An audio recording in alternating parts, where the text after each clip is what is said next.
ক্রিকেটারদের সংবাদ সম্মেলনে এক লঙ্কাকাণ্ড ঘটে গেছে, যদিও বিষয়টি ছিল ক্যামেরার আড়ালে।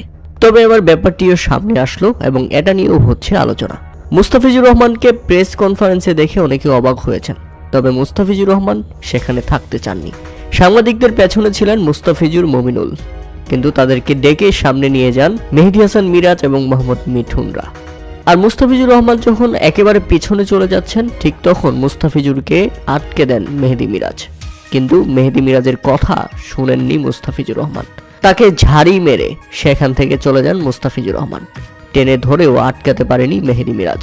আর মুস্তাফিজুর যখন হাত ঝাড়া দিয়ে এভাবে চলে যান, সেই ব্যাপারটিকেও ভালোভাবে নেয়নি মেহেদী মিরাজ, কিছুটা মন খারাপও করেছিলেন।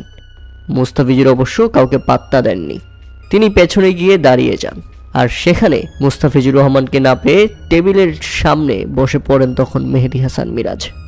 মেহেদী মিরাজ, শামসুর রহমান, মোহাম্মদ মিঠুন, মূলত এরাই এই সংবাদ সম্মেলনের প্রধান আয়োজক এবং তারাই ক্রিকেটারদের এক করেছে এবং ক্রিকেট না খেলতে বাধ্য করেছে।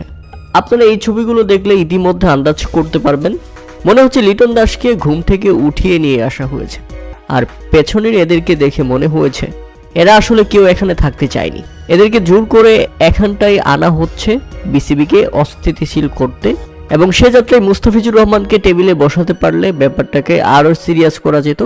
আর সেই জন্যই মেহেদী মিরাজ চেয়েছিলেন সেই চেয়ারে সে না বসে মুস্তাফিজুর রহমানকে বসানোর জন্য, কিন্তু শেষ পর্যন্ত মুস্তাফিজুর রহমান সেটাতে সায় দেয়নি, তাকে ঝাড়ি মেরে একেবারে পেছনে চলে যান।